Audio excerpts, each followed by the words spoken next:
ലോകത്തിലെ ദൈർഘ്യമേറിയതും അതുപോലെ തന്നെ ഡ്രൈവർ ഇല്ലാത്തതുമായിട്ടുള്ള ട്രെയിൻ ശൃംഖല അത് എവിടെയാണ്? അത് റിയാദാണ് കേട്ടോ. റിയാദിലാണ് റിയാദ് മെട്രോ. പിന്നെ G7 ബദലായിട്ട് ഡൊണാൾഡ് ട്രംപിന്റെ നേതൃത്വത്തിൽ വരാനൊരുങ്ങുന്ന ഒരു സംഘടന, അതിന്റെ പേരാണ് കോർ 5 എന്ന് പറയുന്നത്.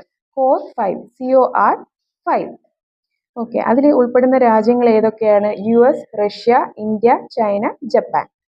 ഓക്കെ, പിന്നെ ഈ അടുത്തിടെയായിട്ട് GI ടാഗ് ലഭിച്ച ഇന്ത്യയിലെ അരുണാചൽ പ്രദേശിലെ ഒരു ഉൽപ്പന്നമുണ്ട്.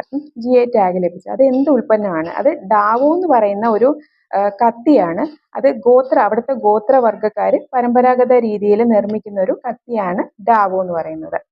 പിന്നെ നമ്മുടെ ഈ 2025 ഡിസംബറിൽ കേന്ദ്ര മുഖ്യ വിവരാവകാശ കമ്മീഷണറായിട്ട് നിയമിച്ച വ്യക്തി ആരാണ്? അത് രാജ്കുമാർ ഗോയൽ.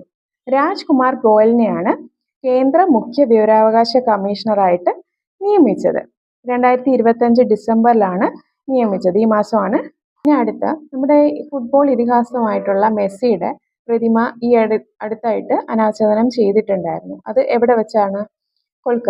കൊൽക്കത്തയിൽ വെച്ചിട്ടാണ് ഫുട്ബോൾ ഇതിഹാസം മെസ്സിയുടെ പ്രതിമ അനാച്ഛാദനം ചെയ്തത്.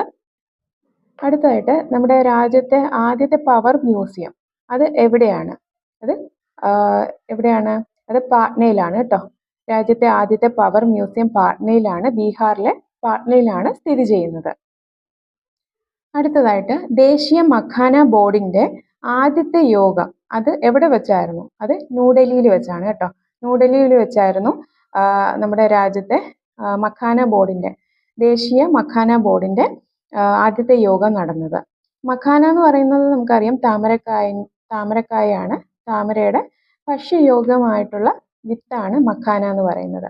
അതിന്റെ വിപണനവും ഉൽപാദനവും വികസനവും ആയിട്ട് ബന്ധപ്പെട്ടിട്ട് അതിന് വേണ്ടിയിട്ട് രൂപം കൊണ്ടിട്ടുള്ള ഒരു ബോർഡാണ് മഖാന ബോർഡ് എന്ന് പറയുന്നത്. അപ്പോൾ അതിന്റെ ആദ്യത്തെ യോഗം നടന്നത് എവിടെ വെച്ചായിരുന്നു? ന്യൂഡൽഹിയിൽ വെച്ചാണ് കേട്ടോ. ന്യൂഡൽഹിയിൽ വെച്ചായിരുന്നു.